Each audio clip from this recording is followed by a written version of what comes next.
Welcome. As I keep saying, it's just amazing to see so many people here. Feel free to use the chat to introduce yourselves, let us know where you're joining from, those kinds of things. I'm Dr. Deborah Russell. I'm a senior lecturer at the University of York, and I'll be chairing tonight's event. Welcome too from the whole Gothic Women team, who you can see on your screen. So Dan Cook, Laura Kirkley, Anna Mercer, and Laura Nixon, who will be hearing from tonight.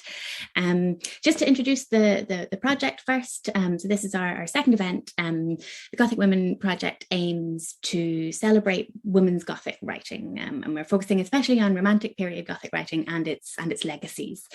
So we want to promote new and exciting ways of thinking about the work that women have done in the genre, and to celebrate the diversity of that work, and just to shine a light on writing that has often been overlooked or undervalued. And yeah, it's really brilliant to see that so many people are interested in and are here to support that project. So, the one really important thing to say is just thank you all. Before I introduce our speakers for this evening, I'll say a little bit about our theme for today's session, but first it might just be helpful to run through some practicalities. So first off, in terms of the format of the event, we'll have our three papers, one after another, and then we'll have time for questions for all three speakers at the end, and that should allow some kind of interesting kind of discussion of kind of cross currents and connections between the papers. Yes. If you want to ask a question, you can, when we get to the Q&A kind of portion of the event, you can use the raise hand function, which you'll find in the reactions button on Zoom if you're happy to ask your question kind of out loud. Or if you want, you can pop your question in the chat. If you do put a question in the chat, kind of either in a Q&A or just as we go along, if you preface it with a Q, that lets us see it easily, distinguish it from the kind of general chit-chat, general acclaim for the speaker. So just put a Q at the start, and it'll make it easier for us to spot. For now, just make sure that you're muted, just so that there aren't any interruptions for the speakers. Also, just to give us the kind of maximum possible bandwidth, because we do have such a brilliant audience, we're asking people to keep cameras off for now. Obviously, if it comes to Q&As and you want to ask a question yourself, you're very welcome to appear. But yeah, that'll probably work best for now. That also means that speaker view may work best for you rather than looking at lots of little black boxes, but that's up to you. And yes, and as we were saying, and as you put in the chat, the hashtag for the event is Gothic Women, capital G, capital W. So, do feel free to tweet about this. And I think that's it in terms of practicalities. Unless there's anything else I should be mentioning. Sorted. Perfect. Yeah, on to the good stuff. So today's event is the second event in our Gothic Women series. Do look out for future events towards the end of each month over the coming year. And as you all know, the topic for today's panel is Gothic Revolutions. So the papers that you're about to hear will all think about how the Gothic feeds into and how it responds to political upheaval, so specifically to revolution and rebellion. And the Gothic is a mode that's centrally concerned with what we've inherited and what we're afraid of, and it's always interested in exploring what's monstrous and why. So it's not surprising that Gothic imagery often comes to the fore at moments when political tension boils over, when old and new terrors clash. So we have three really inspiring scholars with us this evening who are going to tell us more about how the Gothic intersects with revolutionary movements and moments across the globe. So I can't wait to hear from them. I'm sure you're the same, so I'm going to shut up and get on with introducing them. So our first speaker today is Dr. Maisha Wester. Maisha Wester is a British Academy sponsored global professor hosted at the University of Sheffield. She's an associate professor of American Studies and African American and African Diaspora Studies. She's a specialist in African American Gothic literature and film, though her research also considers appropriations of Gothic and horror tropes in socio-political discourses of race. She's the author of African American Gothic, Screams from Shadowed Places, and the co-editor of 21st Century Gothic. She's also the author of numerous articles and essays, including Gothic in and as Race Theory. Her second book, Voodoo Queens and Zombie Lords, Haiti in US Horror Film, is forthcoming from the University of Wales Press. And today she's going to be talking to us about Black Jacobins or Bloody Barbarians, the Haitian Revolution's Gothic impact. So over to you, Masha. Okay, thank you so much for inviting me here today. If you will bear with me while I get our PowerPoints loaded and started. Okay, so I want you to imagine you find yourself on a dark island called Saint-Domingue, and it's middle of the night, on a moonless evening. You're traveling through a densely wooded mountainside, following the sound of drums. As you approach the sound, you start to see a glimmer of light that grows increasingly brighter the closer you get, until you realize you're at a fireside ceremony surrounded by slaves preparing for rebellion. This, historians tell us, is the supposed start of the Haitian Revolution. Now, it's a good story, I gotta admit, but in reality, the start of the Haitian Revolution is far, far more complicated than that. It begins with French Creole planters and Jean de Calais, who are responding to the principles espoused in the ongoing French Revolution.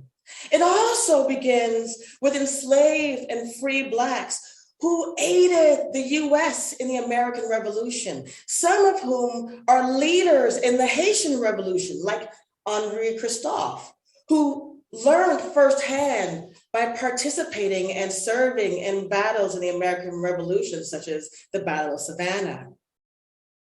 This is an age of revolutions, and yet when we look at the Haitian Revolution, this is the one most couched in Gothic tropes, so grotesque that they might be construed as more like horror than history. And indeed, when we look at political, press, and historical accounts, well, they read like, well, better than any Stephen King story I've ever encountered. Quite common in these refrains are narratives as Blacks, as savages, slaughtering, and sometimes consuming every white they can get their hands on. Exemplary of this narrative is Brian Edwards' historical survey of the French colony in the island of Saint-Domingue, published in 1797. Now, this text is literally hysterical in its tone, even as its last few pages attempts to reassure British slave owners of their safety, despite the 190 some odd pages of horror that have just come before. It reads like Gothic fiction, recounting horrors such as an attack on a supposedly kind master whose slaves had taken up arms alongside the rebels and used as their standard a white infant's body impaled on a stake.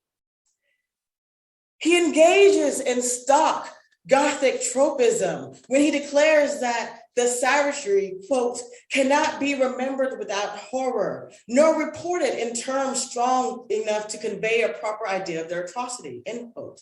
And he concludes at multiple points that, quote, to detail the various conflicts, skirmishes, massacres, and scenes of slaughter which this exterminating war produced were to offer a disgusting and frightful picture, a combination of horrors, wherein we should behold cruelties unexampled in the annals of mankind.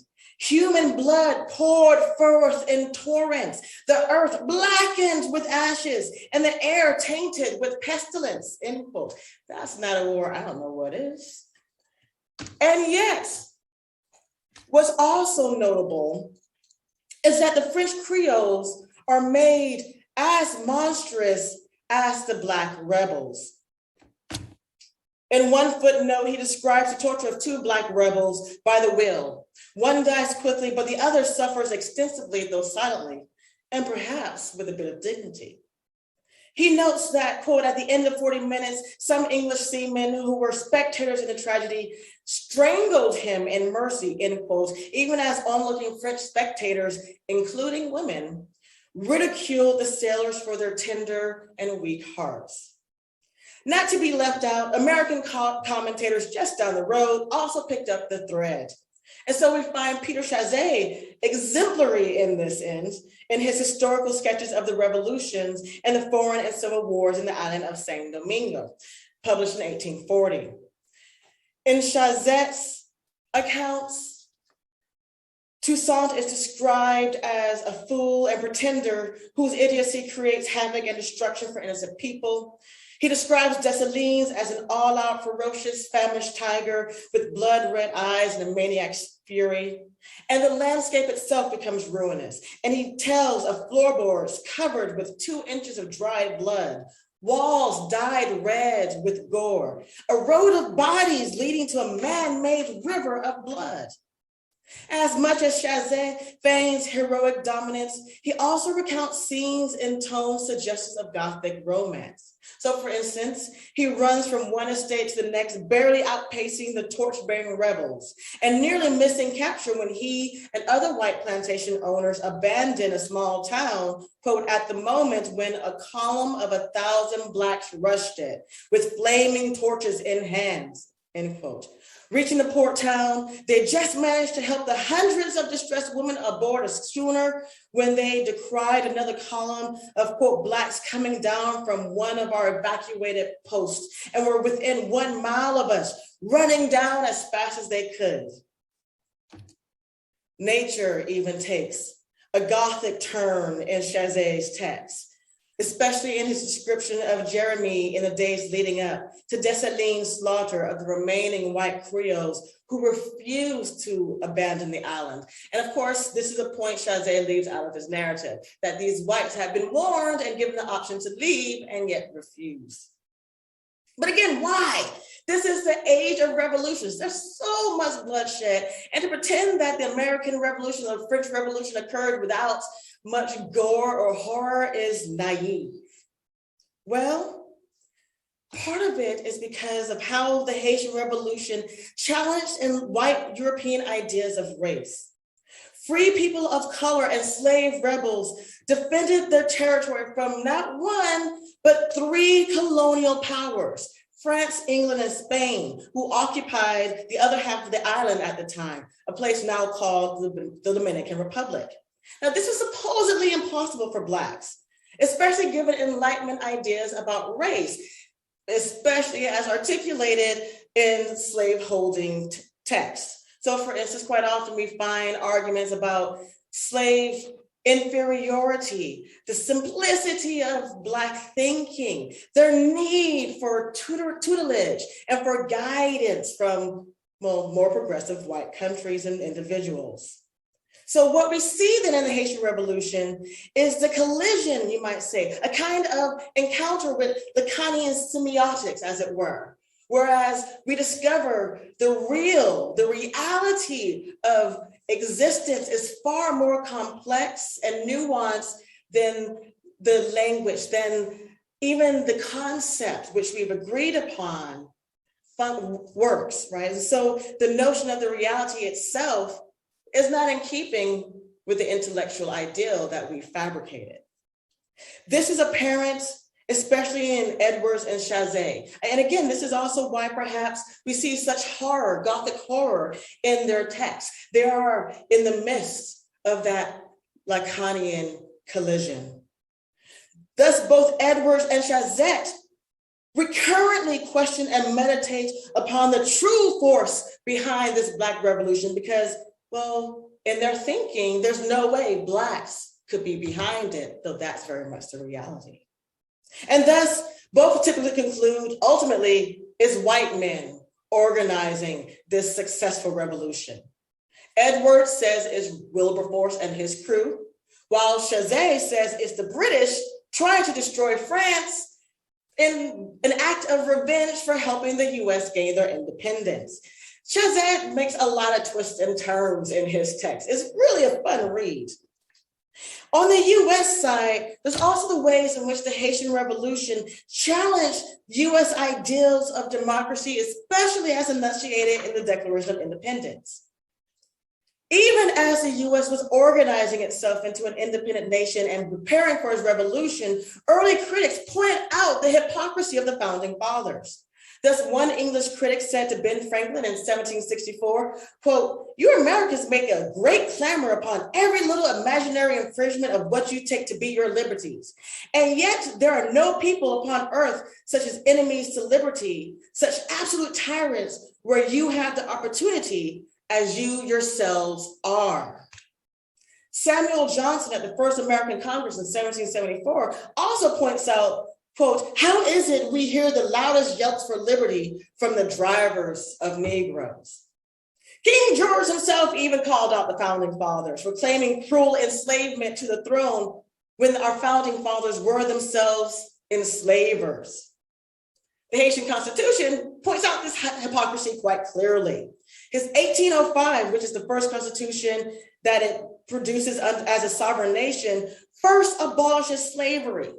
And then it goes so far as to redefine race, denying it a seemingly natural category which the Enlightenment had by then created. Instead, Haiti and Haitians define race as behavioral rather than biological. To be Haitian, they said, was to be Black, regardless of your skin color. To be white was to be a colonialist, an enslaver, and an imperialist. In other words, your race was defined by how you used your power, not as a signifier of inferiority. Thus, people from oppressed European countries were also welcomed in Haiti, which saw itself as a sanctuary state at the turn of the 19th century. And it presented itself especially as a haven for women as a globally oppressed group, regardless of their supposedly biological race.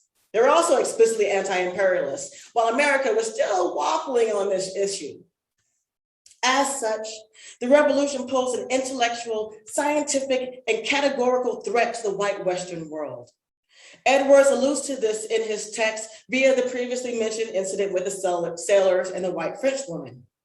Chazette explicitly critiques the duplicity of US merchants in his accounts, but most notably, Lenora Sansay's A Secret History explicitly speaks to the question of how the Haitian Revolution blurred the era's racial categories and challenged the Enlightenment's progressive stance. Now, this is, as much as this text is presented as fiction, it's actually a fictionalization of her real life experiences in Saint-Domingue during the revolution. She just changes a few names. And significantly, it's from the perspective of a woman, which thus gives us a lot of insight into the enslavement of white women. What we see in Sansay's story is that the true villains of her text are white men, not the Black slave rebels. Toussaint and the slave rebels merely form an irritating backdrop for the story. They become a little bit more of a threat towards the end, but by that point, Saint Louis, her husband, and Rochambeau are just out and out monsters. The Creoles in the story itself even resent the presence of the French officers sent to protect them, claiming that Toussaint, the Black general's reign, was preferable. Quote, and say that they were less vexed by the Negroes than those who have come to protect them. The Creoles further complain of attacks made on their wives by the French officers. Saint Louis, her husband, is a violently jealous tyrant. Quote, nothing can be more brutal than Saint Louis in his rage. The day of his affair with the general, he threw her on the ground and then dragged her by the hair. I flew to her, but his aspect so terrified me, I was obliged to withdraw.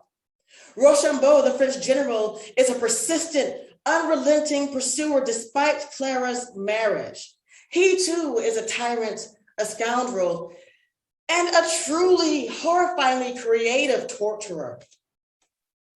And like Edwards, the Creoles were also monstrous in Sansay's text. And so what we see is in Sansay, the meaning of how and why the Haitian Revolution is such a threat. She points it out explicitly. We want to call the Black rebels monstrous, but look what white men do to the woman they supposedly love and desire the people they're supposed to protect? Who is truly enlightened and who is truly monstrous? Thus, when we get to American literature, what we see is in the 19th century and even into the 20th century, a number of texts and films highly influenced by the Revolution. Victor Séjour's The Mulatto, Edgar Allan Poe's narrative author Gordon Pym, Herman Melville's Benito Cereno, Faulkner's Absalom, Val Lewton's I Walked with a Zombie. These are just a few in a very long list. In Playing in the Dark, Morrison notes how Poe's text concludes with anxiety over racial identity, specifically whiteness, in the absence of a defining other. In other words, what happens when we can no longer say Blacks are inferior in the other of whiteness? Benito Cereno is a complexity of abolitionist ideas about slavery. Melville also meditates on the problem of semiotics, especially in the last 10 pages, which are a judicial document that attempts to reimpose racial ideology through law, while also explicitly saying, well, these details don't fit, and so we will ignore them. They cannot be true. Thus, his text really reflects upon the real legislative attempts to grapple with the Lacanian real around issues with race, a reality that continually produces horror. In contrast, Victor Séjour's The Mulatto, and Victor Séjour is a Black Jean de couleur living in France at this time, seizes upon the challenges to difference caused by the Haitian Revolution, reminding us in its conclusion that ultimately the armies were often families on opposing sides. Slave owner and slave quite often shared blood because of the dynamics of slavery itself. That it haunts us into the 20th century means that we still have not reckoned with the reality of race, with how we might understand it as a fictional construction without destabilizing both our economic systems, but also our social systems. And so we remain haunted by Haiti. Voodoo continues to drum in the background of our horror stories. Thank you. Thank you so much, Major. What a wonderful paper to start us off. I can see lots of applause emojis and so on coming up. Yeah, thank you. Yeah, I'm sure people will have questions. Feel free to pop them in the chat for now, or just hang on to them for later. But we will move on to our next speaker, Dr. Christina Morin. So Christina Morin is Senior Lecturer of English at the University of Limerick. Her publications include the Gothic novel in Ireland, the Gothic novel in Ireland, circa 1760 to 1829 from 2018, which is coming out in paperback this November. Travelling Irishness in the Long 19th Century from 2017, edited with Marguerite Corporal. Irish Gothics, Genres, Forms, Modes and Traditions from 2014, edited with Niall Gillespie. And Charles Robert Maturin and the Haunting of Irish Romantic Fiction from 2011. Her current research focuses on the global dissemination and circulation of Irish Gothic fiction, published by the London-based Minerva Press between 1790 and 1829. And a plug as well for an exciting event. Next month, Tina is hosting a slightly belated bicentennial celebration of Charles Robert Maturin's Melmoth the Wanderer at Marsh's Library. There will include an academic symposium, a public reading of excerpts from the novel at St. Patrick's Cathedral, Dublin, and the launch of Ragged, Livid and on Fire, The Wanderings of Melmoth at 200 exhibition at Marsh's Library, which focuses on the text Maturin alludes to in Melmoth and which he may have read while working at Marsh's. So that's exciting. And today her paper is entitled Horrible Tumults in Ireland, Reading Rebellion in Irish Female Gothic. Thanks so much for that, Deborah. And I feel slightly kind of anxious now following that absolute tour de force from Maisha, but I'll launch right in. In a letter dated the 2nd of April, 1798, a close friend of the hero of The Soldier of Penaflor, published in 1810, first gently chastises him for his fatal appeal to women, then reveals the political turmoil occurring in Ireland. Your eyes, he writes, commit more murders in a day than Bonaparte does in a campaign. Apropos, there are horrible tumults in Ireland. A dreadful plot has been lately discovered, and Bond, with several others, imprisoned the 12th of last month. What streams of blood may be effused ere the effects of their delusion are expiated? An anti-Jacobin novel published by a lady in Cork and sold and later reprinted by the Minerva Press, The Soldier of Penaflor speaks to the popularity of the 1798 rebellion as a topic of Irish fiction in the Romantic period. As Jim Shanahan has pointed out, the 1798 rebellion, and I'm quoting here, was the single most popular historical topic in Irish fiction in the 19th century, a trend that begins almost immediately after the rebellion and accommodates both reactionary and more liberal responses to the insurrection. With its twinning of the 1798 and French revolutionary politics and its aftermath as represented in the figure of Bonaparte here, the letter suggests the way in which Irish rebellious activity was intrinsically linked to French, and the rebellion itself seen as a result, at least partially, of the influence of French and to a certain extent American revolutionary ideas. For this reason, Shanahan writes, in much Romantic era Irish fiction, particularly that of anti-Jacobin writers, the 1798 and the French Revolution become analogues of each other. Irish attention to the situation in France and its connection to Irish politics is clear in several Gothic novels by women writers who deal more or less directly with the French Revolution in the years immediately preceding the 1798 rebellion.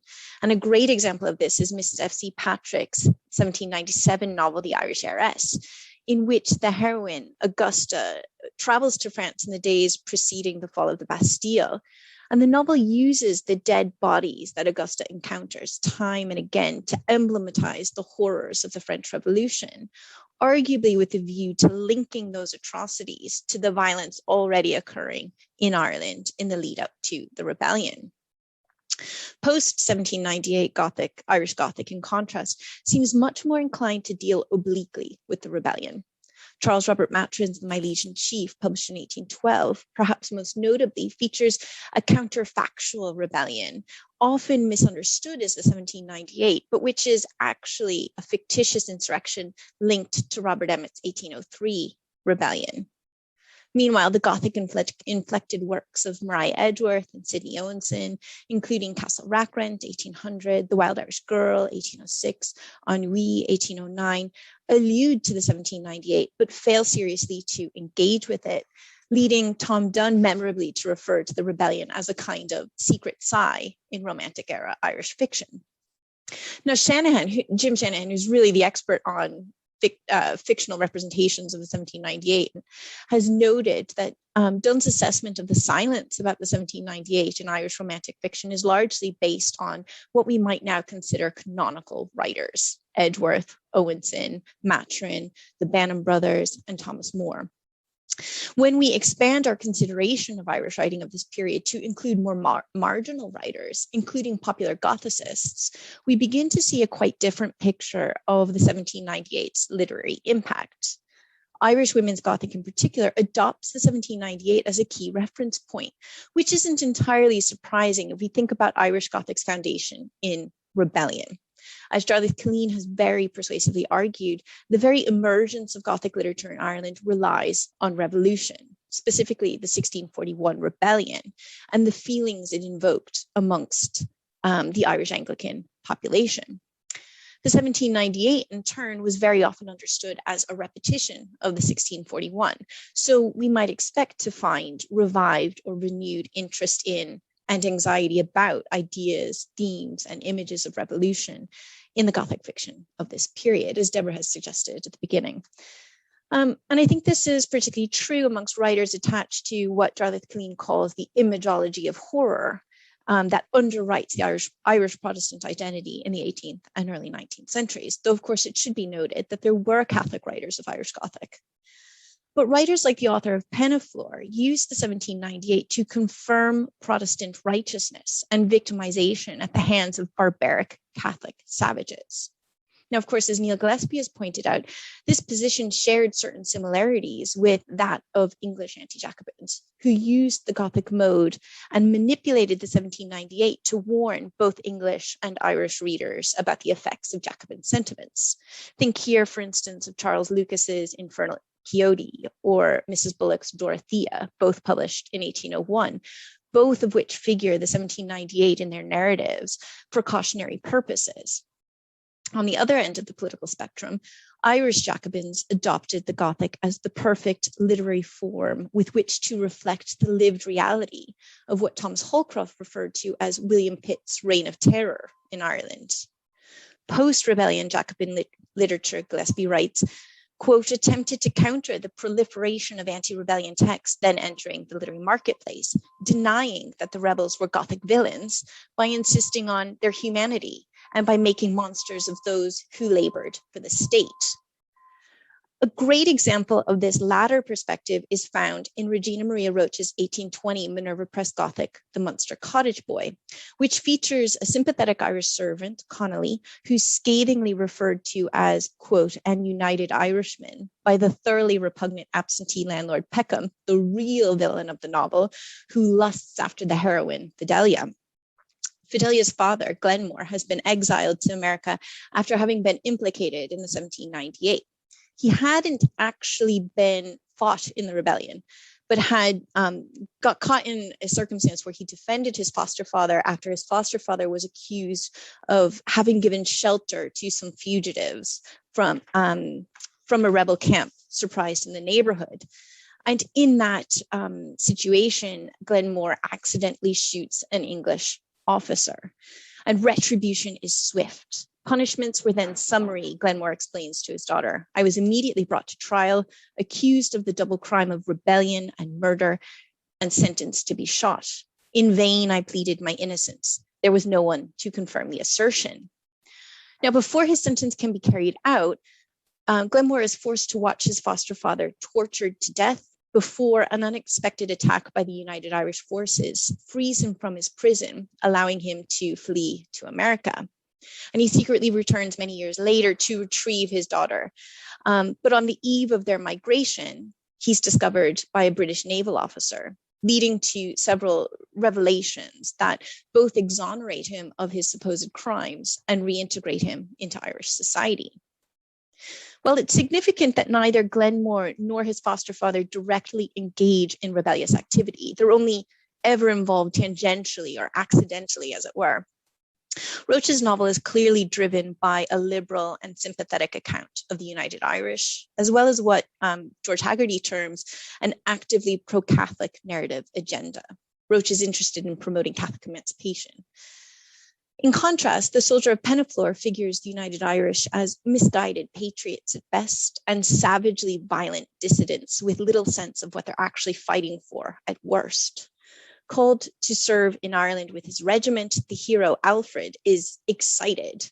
We shall have an opportunity of chastising the demons of rebellion, the wretches who, assuming the sacred title of defenders of liberty, have embalmed her mangled corpse in the blood of thousands.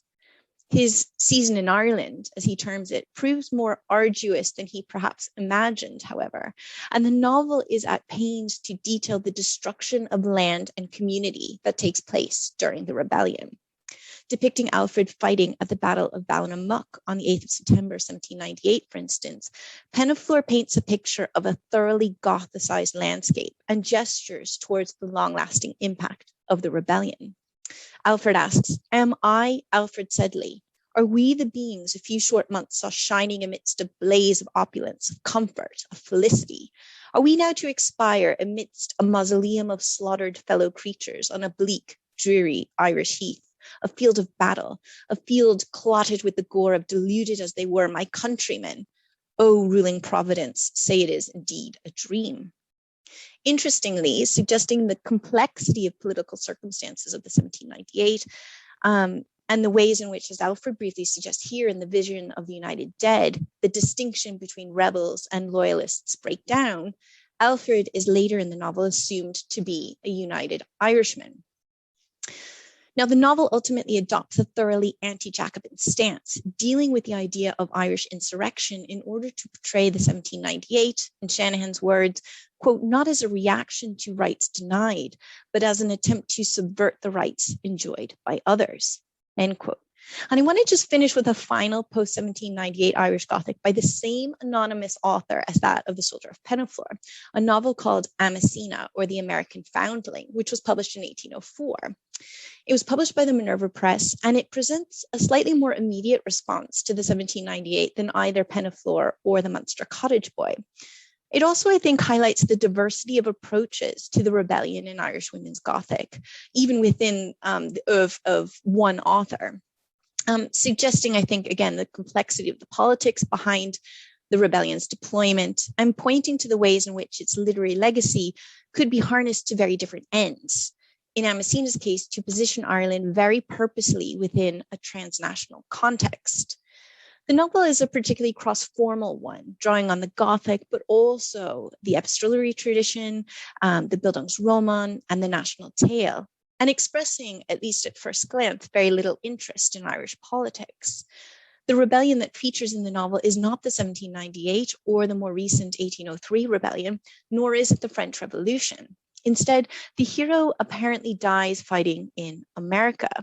The details are perhaps purposely vague, but Delwick, who, as you might expect, doesn't actually die in battle, seems to be involved in the American Revolutionary War, the siege of Charleston in 1780, and the eventual evacuation of British troops from South Carolina in 1782.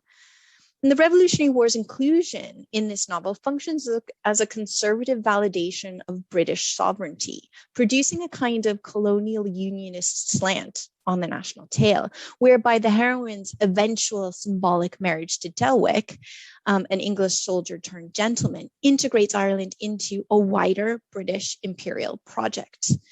In this, the novel might seem to ally itself with the anti-Jacobin agenda of Penaflor. Unlike that novel, however, Amasina pointedly turns attention away from Irish rebelliousness in the year after the 1803 rebellion in order to concentrate on Ireland's importance to the British nation, suggesting that British defeat in the colonies might be psychologically overcome in union with Ireland. This is accomplished not just through Amasina's marriage to Delwick, but also through the emphasis placed in the novel on the importance of various forms of travel in the everyday lives of the Irish characters described. For example, when Amasina first meets Delwick's patron, the Duke of Harley, he describes her first and foremost by reference to her geographical movements. She is, quote, a young lady that has traveled over half the universe, with the implication that this has fashioned her into, quote, the most unaffectively genteel, the most completely elegant, the most perfectly amiable woman I have ever heard, read of, or been acquainted with. Later in the novel, Delwick is saved by an Irish merchant after the ship in which he sails from Charleston is wrecked off the coast of one of the West India Islands. A wealthy businessman in Bahama, Mr. Mercer is known as, quote, the first and most benevolent man in the country, and praised for his humanity and universal philanthropy. After seeing to Delwick's recovery, Mercer, also called the noble Hibernian, secures his passage back to England, giving him his mantle to wear, which is a really symbolic move, which I don't have time to go into, but anyway. So the Irish characters in Amasina, in other words, are well versed in travel in its many guises, from exile to migration and emigration and labor-related movement to tourism. And this emphasis on the movement of people in Amasina invites a reading of the novel akin to Irish Gothics, such as The Old Irish Baronet, 1808, and The Tradition of the Castle, 1824, in which, as I argue elsewhere, the national tale's idea of cultural encounter are translated into explorations of the role of travel in the assertion of a new Irish national identity following the 1798 rebellion and the Anglo-Irish Union. More to the point here, considered alongside the Soldier of Penaflor and the Munster Cottage Boy, Amasina speaks to the multiple and nuanced literary approaches to rebellion in Irish women's Gothic in the first 2 decades of the 19th century. It also underlines Irish writers' perception that they were living quote unquote Gothic lives as a result of the 1798, as Siobhan Kilfeather has very influentially argued.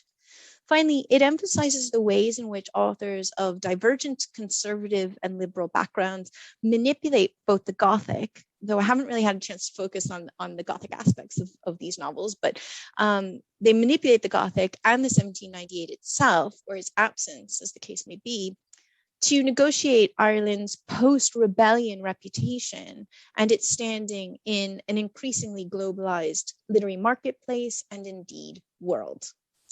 So thank you very much. This is my works cited. Thank you. Amazing. Thank you very much for another fabulous paper. Just brilliant. Thank you.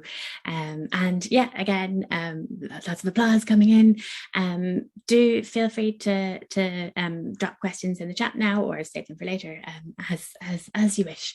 And yeah, so without further ado, we'll move on to our third speaker for this evening, Dr. Lauren Nixon. So Lauren Nixon is Doctoral Communications Executive for Nottingham Trent University, and she is the Bar's Event Fellow for the Gothic Women Project, and she's an absolute star.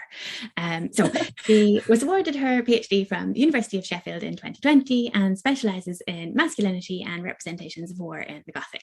She's currently working on adapting her thesis research for a monograph, and she has a chapter in the upcoming Companion to Jane Austen and the Arts from UEP. She's the co-founder of the Reimagining the Gothic project and one half of the Ghoul Guides, a digital content project.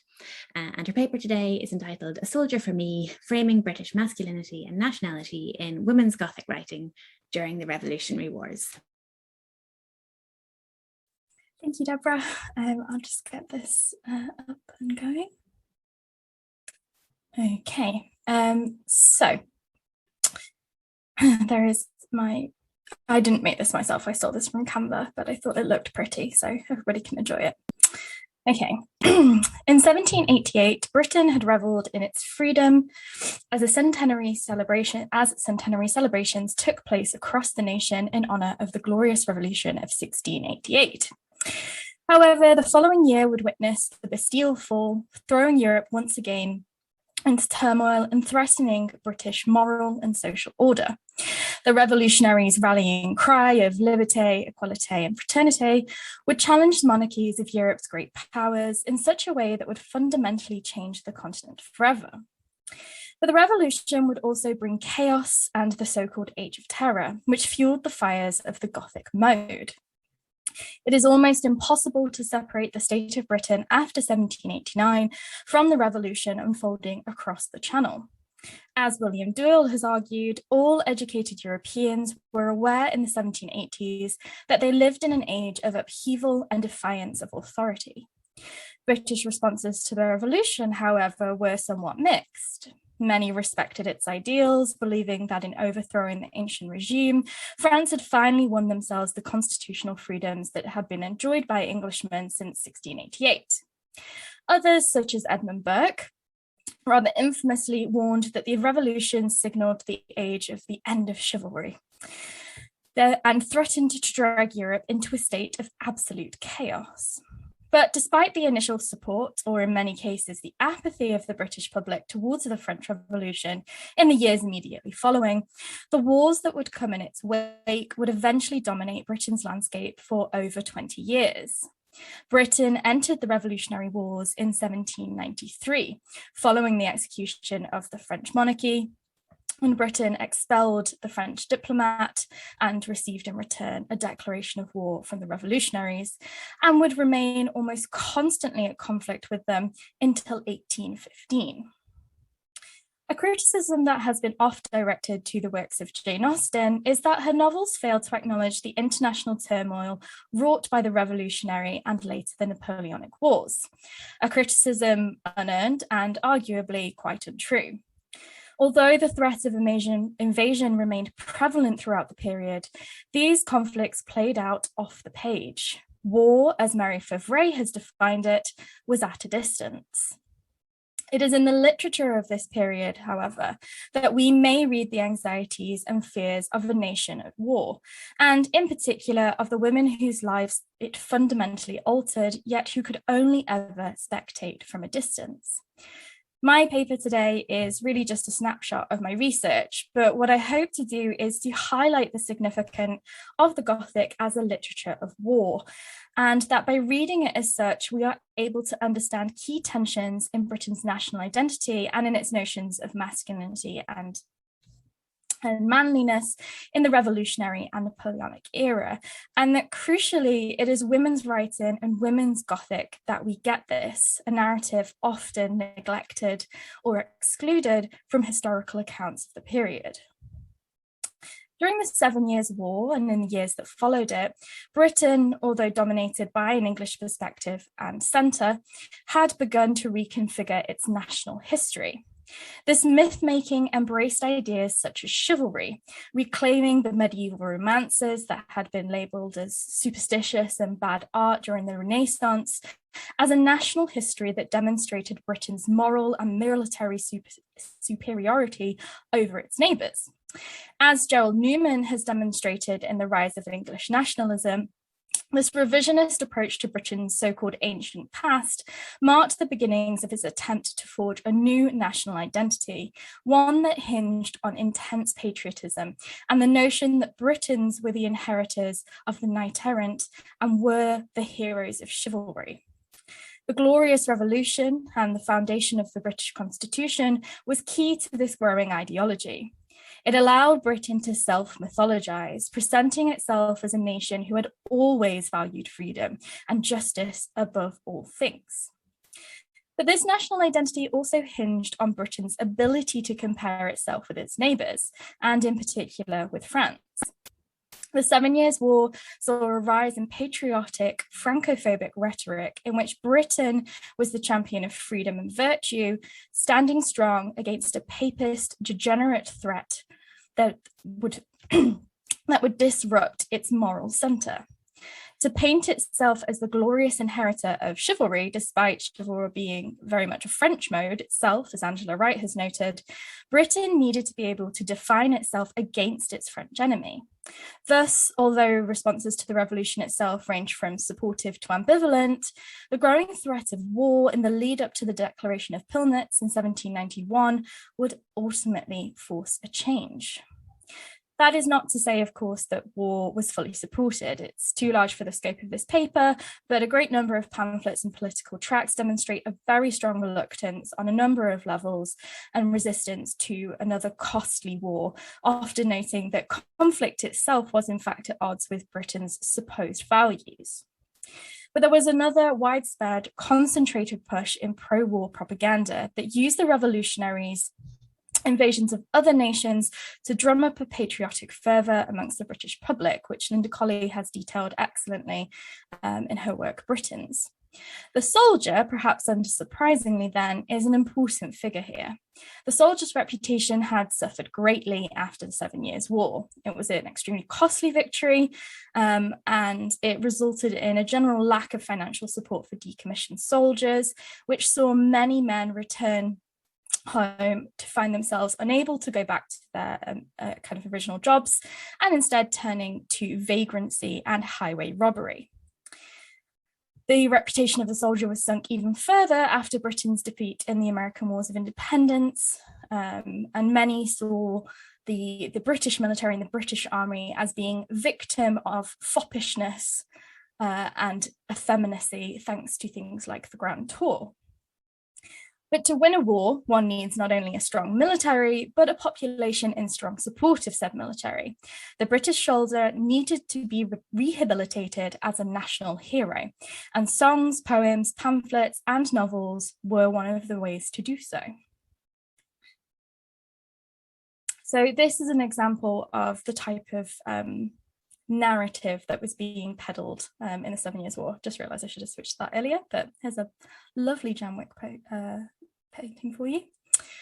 So, in a 1796 song entitled "The Good Militiaman" or "The Man That Is Worth a Host," that appeared in the Cheap Repository and was purported to be by honest Dan the ploughboy turned soldier who at his country's call turned militiaman, we see this kind of rehabilitation. Written in order to be sung in the first person, the verses of the good militiaman exalt the moral code of the British soldier as the titular man that's worth a host. No longer a simple ploughboy, honest Dan tells how a finer figure he cuts in his regimentals. Rather than shun or turn away from the soldiers, maidens, not a few, sir, come crowding round the green, and so do parents too, sir, the children push between. Similar sentiments can also be found in another song published in 1795, entitled A Soldier for Me, which is where this paper takes its title, which declares the soldier's charming red coat and more charming cockade could ne'er be resisted by widow or maid. There's a quote from there on the PowerPoint as well. Though both songs acknowledge that it is the soldier's adherence to his moral code and his patriotic behaviour that makes him worthy of such admiration, it is the physical figure of the soldier in martial dress that captures both the eyes and hearts of young women. Whereas once the French styles had been at the heart of fashion in both Europe and the Americas, the French Revolution heralded the decline of the lavish habitat à la Française in masculine fashion. These luxurious French designs were abandoned in favour of a plain, quasi-military style, as Linda Colley has termed it, that would in fact dominate men's fashion for decades after the 1790s. Though a shift towards a more simple style would be adopted universally, as Colley notes, it was Great Britain who seems to have been one of the first European nations in which this shift in style from peacock mail to sombre man of action became apparent. The soldier's red coat, therefore, ascribed a worthiness to its wearer, arguably separate from class, that defined instead the soldier by honourable values of his profession. In songs, pamphlets, and fashion plates, the soldier appears as the pinnacle of masculinity to be emulated by men and desired by women. We can trace this affection for the soldier to, and this attempt to create him as hero, into the early novels of Anne Radcliffe, in particular, The Romance of the Forest, published in 1791. The young hero Theodore is a soldier of true, genuine chivalry, who is able to embody the ideals of sensibility as well as an adherence to the military code. He defends Adeline from the Marquis, recognising that though the other man is his commanding officer, it's his duty as a chevalier to protect a woman in distress, and is also able to inspire his fellow soldier Louis Lamothe, the novel's second male lead, to borrow a contemporary term, to be a better man. Now, this is simplifying things somewhat and only one example, but what I hope to demonstrate by kind of bringing Theodore to the forefront is that this is a clear shift in opinions of the soldier, and that as war with France became more and more likely and more of a concern, the soldier was increasingly presented as an attractive hero, an ideal of the age who could be brave and courageous whilst also possessing compassion and sensibility because he embodied chivalry. The Gothic of these novels used its ancient European setting to work as an analogy for the present, a space in which women writers could engage in contemporary anxieties for a broadly female readership. Women's voices, too often neglected and erased from narratives, both fictional and historical, of war, can in fact be found in the Gothic. By reading the Gothic in this way, we may gain a crucial insight into women's perspectives during wartime.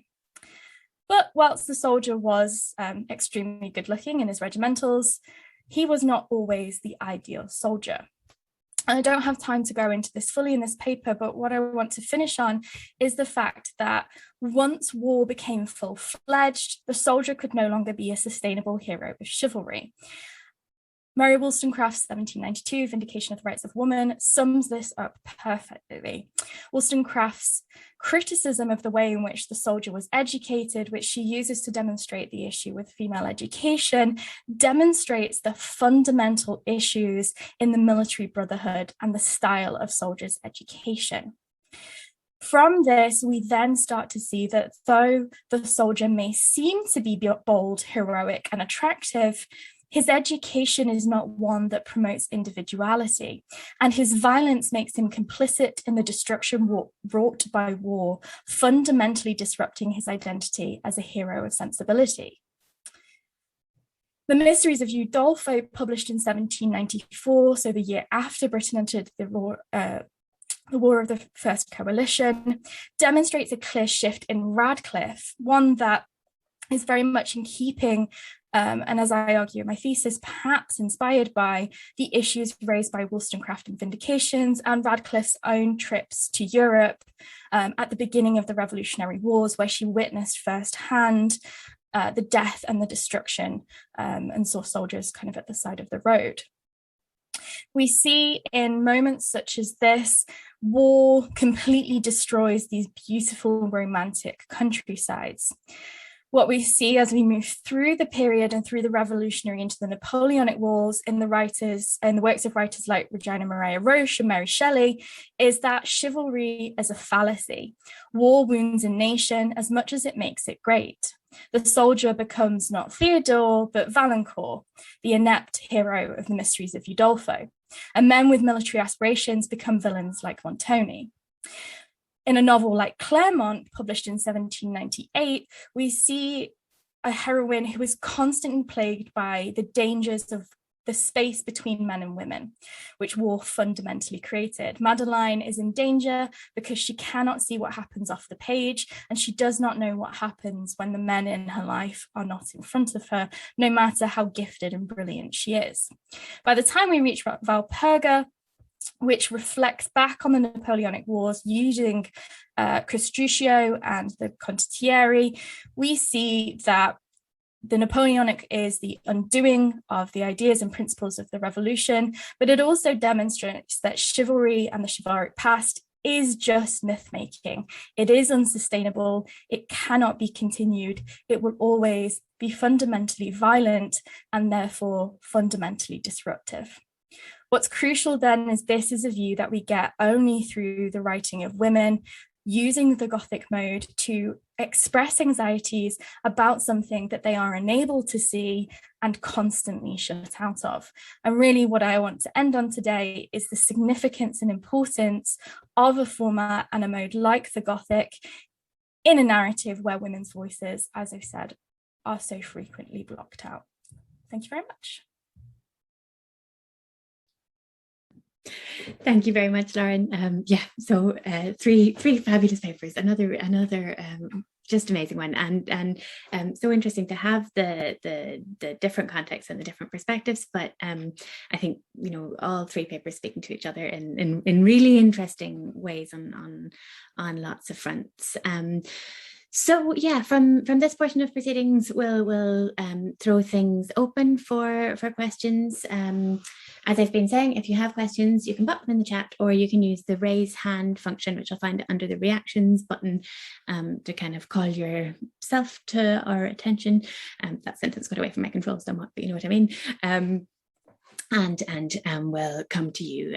While people are thinking of questions, I wonder if I might just invite the speakers to kind of reflect on those cross currents, those connections between the papers that I've been banging on about. So yeah, any thoughts?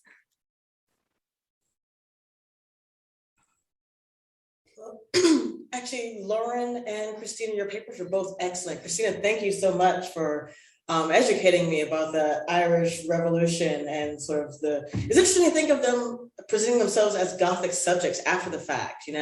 Quite often Haitians after the revolution would look at American slaves as Gothic victims, right? And at the same time express a frustration, like, why aren't you fighting for your own liberty? Like, come on, you can do some stuff, right? You don't have to be this constant hero or damsel in distress. While Victor Séjour explicitly utilizes and manipulates racial tropes in the Gothic, in the mulatto, right? So he's already, by 1830, thinking about the ways in which a person in the midst of war can be both a villain and victim, right? Although admittedly, when it comes to the Haitian slave owner, he ascribes them explicitly the role of villain. Lauren, I loved your paper, and it was funny thinking about sort of that term of the sort of, civilized but very genteel British aristocrat turned soldier, right? Because looking at American discourses at the time, one of the things that Americans were saying, even as Brian Edwards were saying, look, we don't have to worry about this kind of violent rebellion happening to us as British slave owners, because we're gentlemen, we treat our slaves much better. Americans were looking at the British and the French saying, well, the French, they're too busy having fun and partying. They don't know how to do any work. And the British, they're too genteel. They can't bear to get their hands dirty. We Americans, we don't have to worry about any of that because we're a different kind of whiteness, right? So you can see at the time where, it's interesting to put the three together because you can see there's a struggle even amongst whiteness to try and explain how in the face of this Black revolution, right? How are we still gonna identify ourselves as differently because we can't ally ourselves with these other forms of whiteness that have been defeated, right?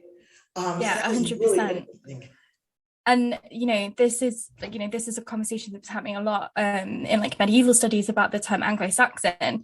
And this point around the 7 Years' War is very much where the idea of the Anglo-Saxon originates from, because Britain needs to self-mythologize because it has to set itself apart, and it creates this false story of a united singular identity, not of a Britain necessarily, but of an Anglo-Saxon that draws on Arthurian tales. It's all self-mythologizing based on mythology. And it's kind of, using this idea of individualism to say, no, we are better. We are, yes, we can, kill hundreds of men on the battlefield, but we do it to protect freedom. And a lot of the criticism about the Revolutionary Wars, a lot of the pamphlets say, well, if you're saying we have to fight France because they are taking people's freedoms, why are we still engaging in slavery? Like, surely you, if you're gonna say that, then you have to say this too. And it's like, oh no, that's different. We don't talk about that. So very much so you can see the beginnings of this kind of, oh yes, well, when we kill people, it's gentlemanly, and that makes it okay. In kind of the 7 Years' War, and certainly when you get to the French Revolution and the Revolutionary Wars. And I am an 18th century, long 18th centuryist, but I think it's really interesting to look at, Sharp and all. There's so many historical texts about Revolutionary Wars that very clearly do the hero villain. Not to kind of, some of those are more complex than that, but generally it is English soldier hero, French soldier villain. So yeah, I think both from what both of you were saying, I was thinking, in terms of like legacy and lineage, there's a clear line, I feel, that gets drawn.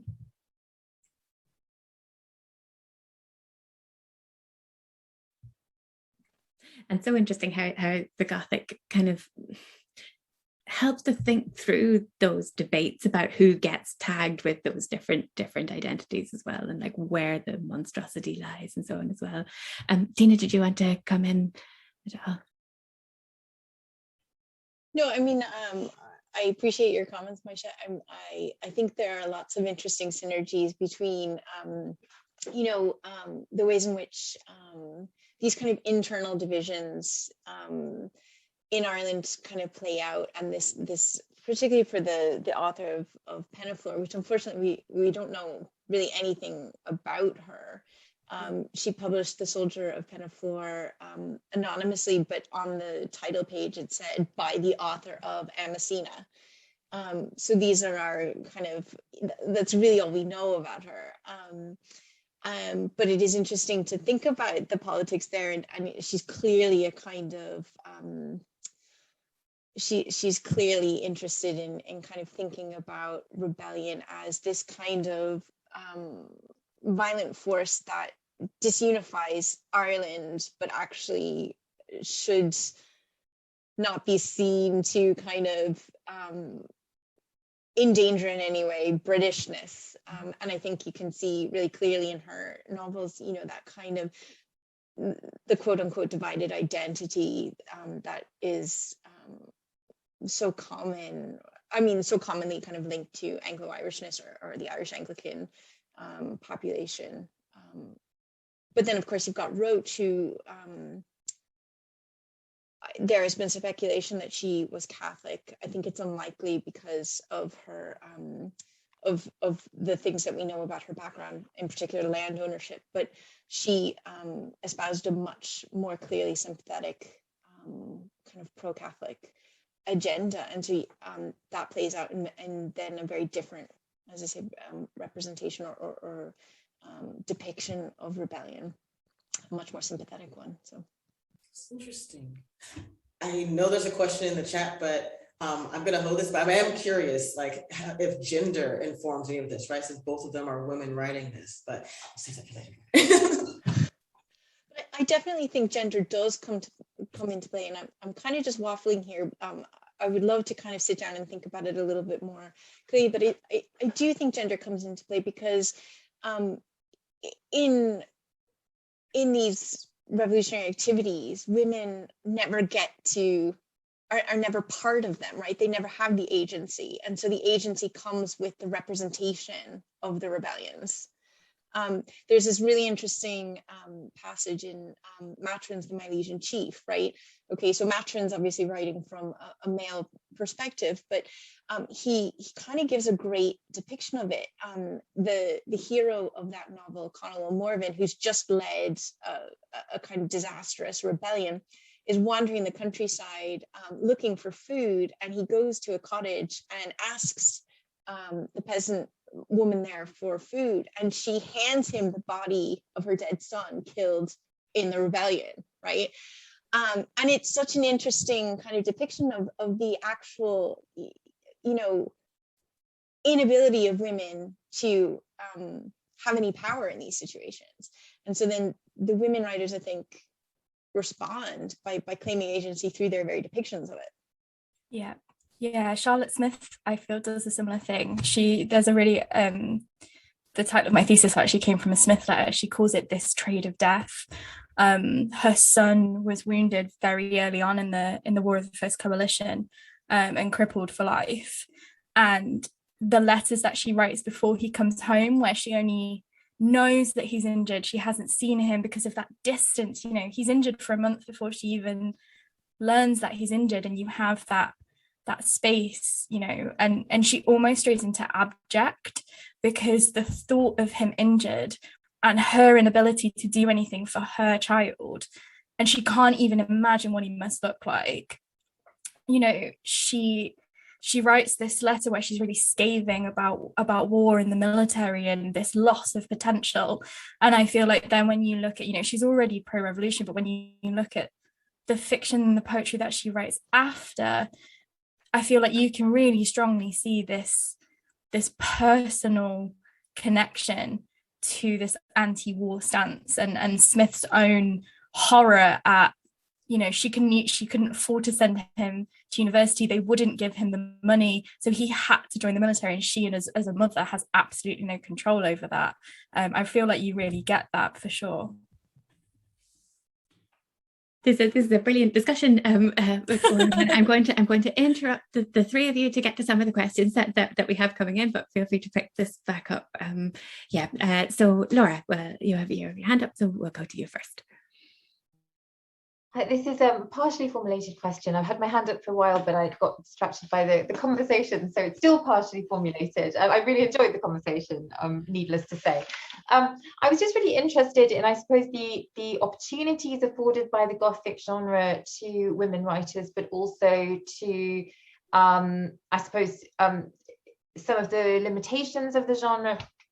I was really fascinated, sort of both in your paper, Maisha, and in Christina's paper, with the ways in which, even though the Gothic is so often about enclosure, being locked in a tower or a castle, or a sense of, you're in the forest and you can't get out, or there's the sense of being haunted, something's not quite right, you can't escape this kind of pressing sense of darkness.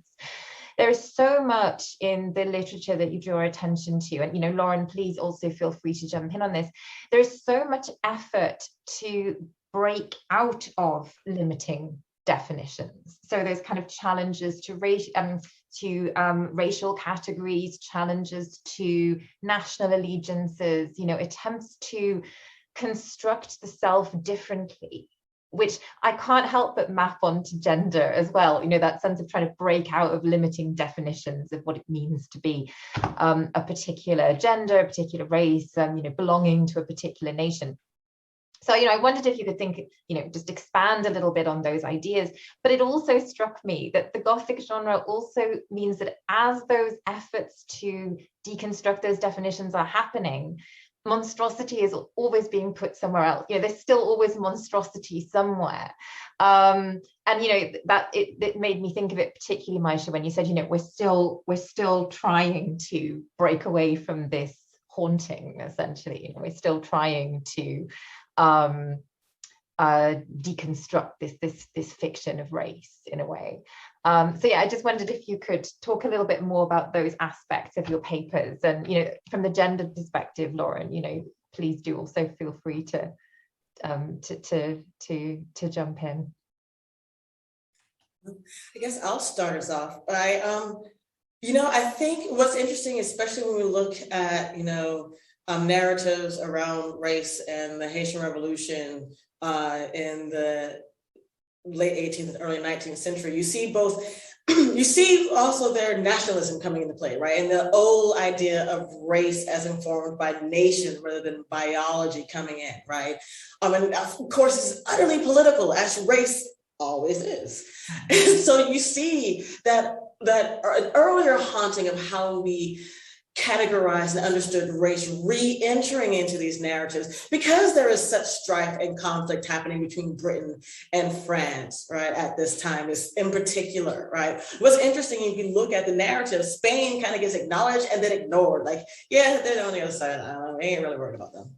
Right. But really, when we're talking about whiteness, we're talking about the French and the British and the Americans, right? And what you start to see is this sort of refragmenting along national lines that then gets reified in terms of race again, right? So Edwards says, well, it's the French, actually, both Edwards and Chazette say it's the French. They don't know how to be slave owners. They don't know how to be decent people and govern anything because they're too busy having a grand party.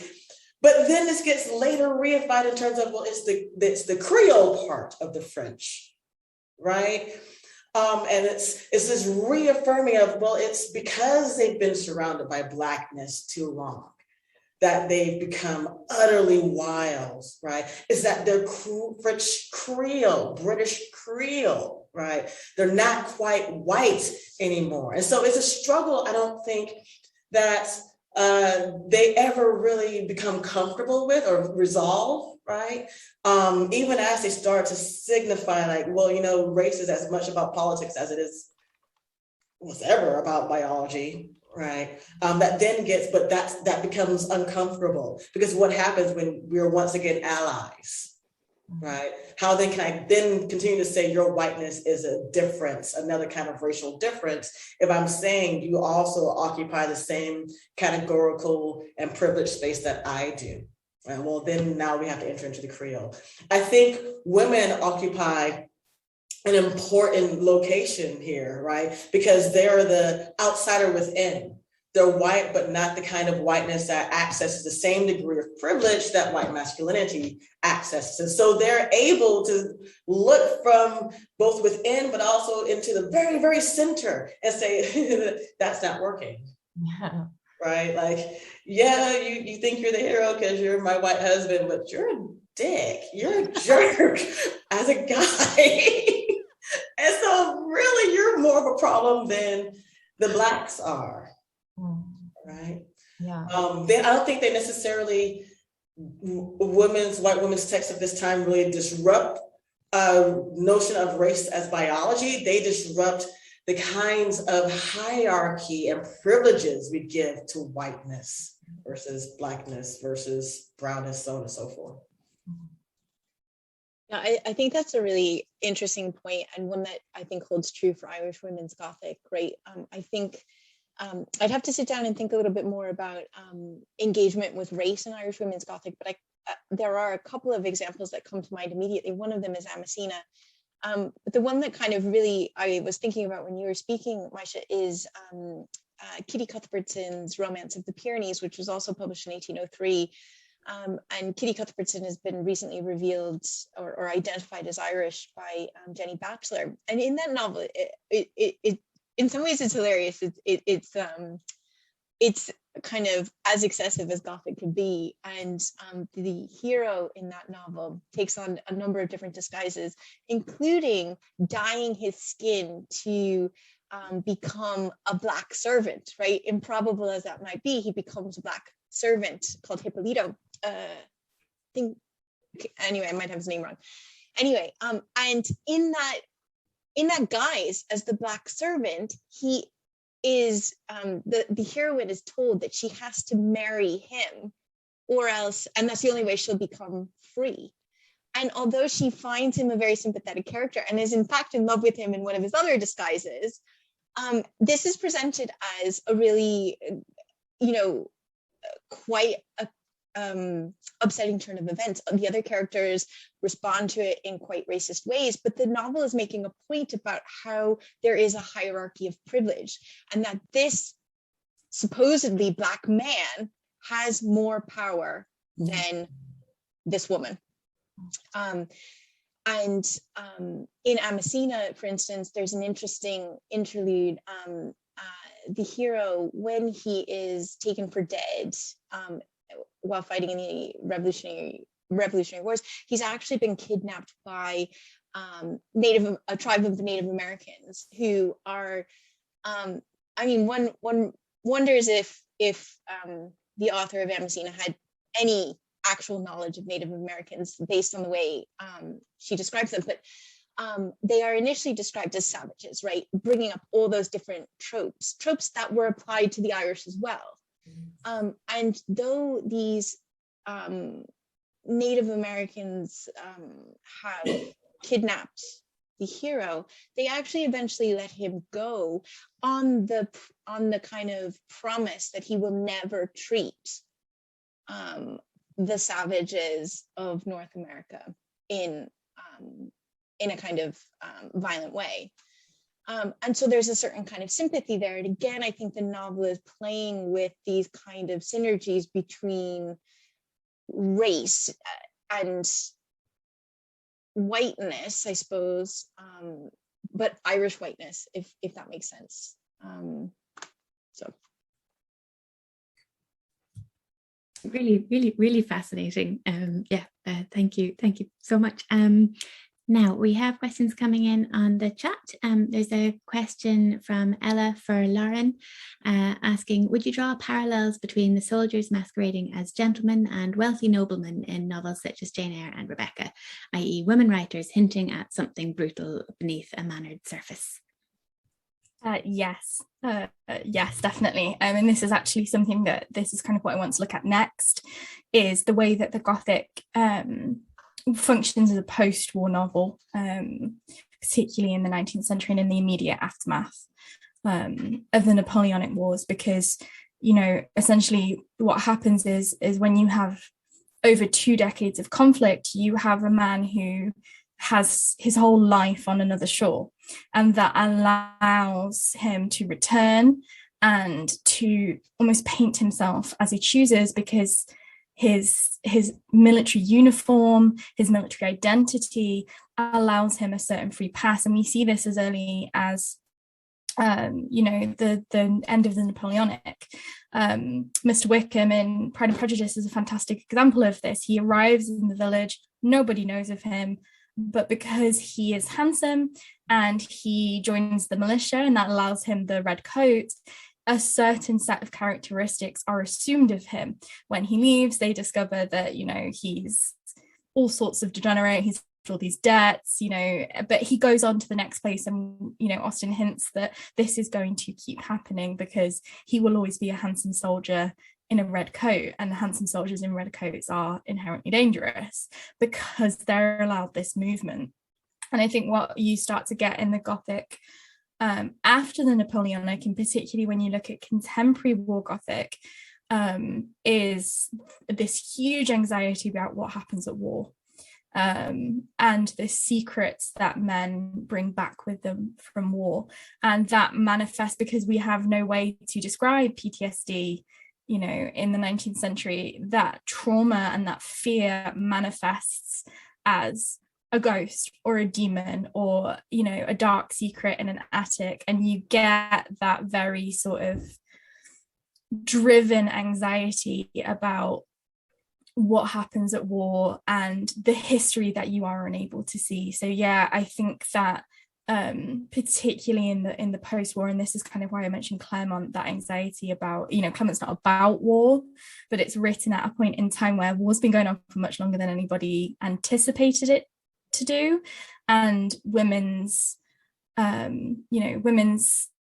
intellect and intuition isn't enough to protect them. And that's where the horror, you know, that's where the terror in Claremont comes from, that Madeline is brilliant, but she can't protect herself from this patriarchal system. And I think you really get that in the 19th century, in texts that are about soldiers and ones that aren't, that are just about the landscape. You get that anxiety for certain. Thank you very much. So yes, we have a couple of questions now for Maisha. So Marilyn was saying, your talk reminded me of the short novel Eureka by Claire de Duras, in which the Black protagonist, brought up in aristocratic France, initially sympathizes with the Haitian Revolution and then is shocked and disgusted by the atrocities of Saint-Domingue. Any further comments about that novel by any chance? So Marilyn, I gotta admit, I've not read Eureka. Thank you for the suggestion. I'm going to go look that up. That sounds really interesting. I'm going to hazard a guess at what's happening now, which is again, distinguishing what's considered a just and virtuous revolution from one which is supposedly barbaric and savage and unjustified, right? Especially considering post-revolution France, which is all about, you know, ending tyranny over man from man, even as France is still a slave-holding country at this time, right? That you have to have some way of qualifying how your revolution is justifiable and warrants recognition, while this other one that's about literal enslavement does not. Mind you, France does not recognize Haiti as a sovereign country until 1823, and that's only after they agreed to pay them, right, for the loss of property. So I think there's a lot there about, you know, about defining and maintaining borders, right, and saying who has the right to liberty and who does not, because, well, so much of our economic system, including the economy that bolstered that revolution, depends upon slavery. Was also important there. And I need to know, Marilyn, if you'll chime in for a moment, can you tell me when Eureka's written? Because that date is actually really going to be important here. Oh, I think you're still muted. Hello.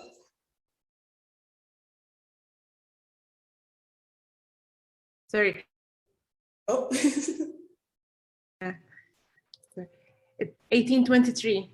Okay, so that's an interesting point, right? So another point about the Haitian Revolution, the former leader of the French Revolution, Napoleon Bonaparte, was actually the betrayer of Toussaint Louverture, right? And so an awareness that the revolutionary leader of France then becomes the betrayer of another revolutionary leader becomes would have been a huge point of contention, right? How do you explain that this once great leader who, you know, becomes a problem later could betray someone else's revolution? How do you make sense of that? Except to say that that other revolution was inferior, was particularly heinous, right? Regardless of what both sides were doing at the time. Does that make sense? Yes, thank you. So yeah, I have to go look that up though. Thank you so much for that recommendation. I was also thinking it's fabulous to have another recommendation, and actually all three papers really made the case for the you know, it was a wonderful advert for paying attention to texts that haven't been read enough. You know, Regina Marie wrote, everyone should read her. She's great. I am totally going to go away and read Sansei. That sounds really interesting. So yes, now I will shut up again. From Ray for Maisha, would you posit that the Gothic tropes of monstrousness in horror and other texts of the era are reflective of the growing scientific and cultural fears around race, ethnic categories, which create new types of difference? I wouldn't say all of them, a lot of them, yes, right? Because this is also a time of profound change around gender and sexuality as well, right? And so it's interesting to see the ways in which in the 19th century, we're starting to see conflations of race with gender difference. So if women are not acting properly, i.e. being really submissive, accepting their subordinate position in patriarchy, it's because they're racially mixed in some way, right?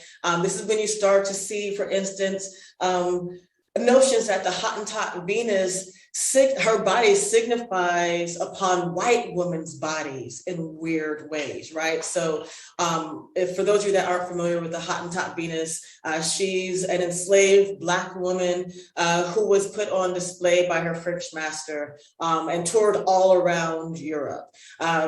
Viewers were invited to not just view her body from a distance, but to inspect it in a kind of gross detail that's now reserved for the doctor's office, right? But from that inspection, social scientists of the time began to presume that, well, look, she has a larger clitoris than we expect on women. Well, maybe that explains why she's so hypersexual. Mind you, there was her actual behavior did not support any of this. But this is why she's hypersexual and so libidinous, right? So then if a prostitute must have the same kind of excessive clitoris, right? And thus must also be racially miscegenated. Well, look at her excessive body parts, right? So in other words, all these signs of sexual excess were then made to signify and explain any sort of sexual aberration in white women, be it having too many children, being a prostitute, just being happily unwed and happy to remain so, being independent, right? All of that became a signifier of, well, she must somehow be different. Not just difference in terms of her identity, but difference in terms of her race, right? And so they often get really mixed up in ways that are utter constructs when you look back on it, right? But yeah, especially when we're talking about American literature at the time, because again, this is a democracy that comes into being in the midst of its very real and persistent hypocrisy.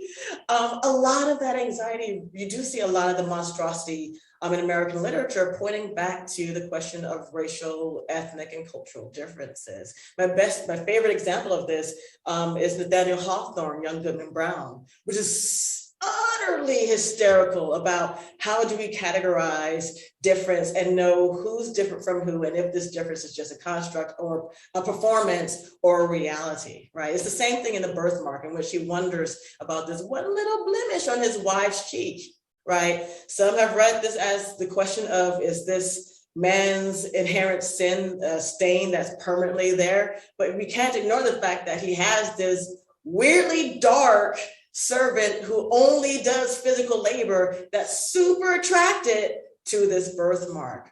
That might be the stain of the original stain, but that stain might also be race, right? Are we all stained by racial difference? And if whiteness is a race too, what do we do with that? How do I live with that?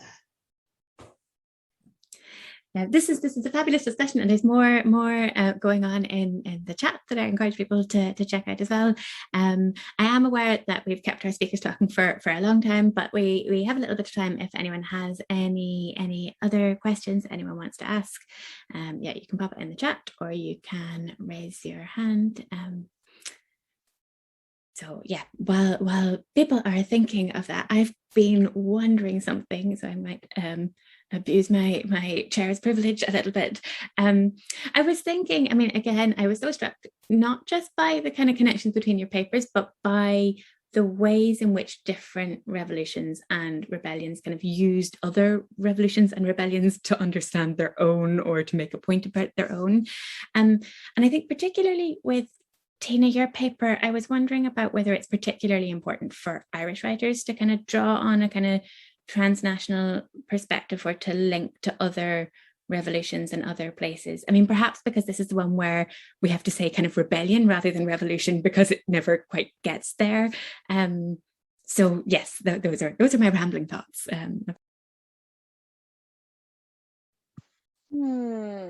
Yeah, I mean, I think that because of the long-standing relationship between Ireland and Britain, and the fact that there isn't technically a racial difference there, like you would find in the Haitian Revolution, I think that,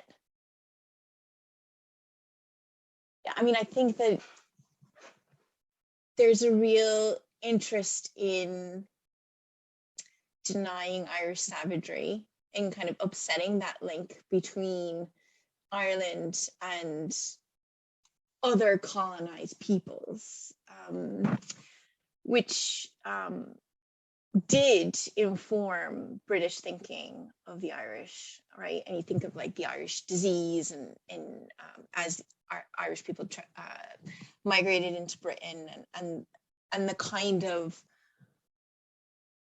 I suppose, racialized discourse that gets pointed or gets directed at the Irish, who are this kind of really threatening presence precisely because they don't look any different, right?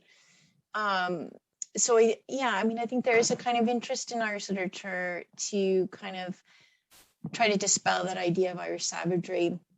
And I think this is done in different ways and for different means. Like for the author of Amasina and the Soldier of Penaflor, it's to show that Ireland really is a really important part of Britain, and the way that is proven is by Irish kind of engagement with or leading of this kind of transnational or engagement in the empire, basically, which is of course ironic, right? This engagement in the subjugation of other people, in some ways at least, but travel more widely as you know, Ireland expanding the kind of remit and the power of the British nation. Yeah, thank you very much. Yes, and again, more commentary coming in in the chat. Ethna talking about whiteness as a mask that engulfs non-white identities as a means to avoid losing whiteness. An interesting contribution, yeah, to that discussion. So, any final questions for our speakers?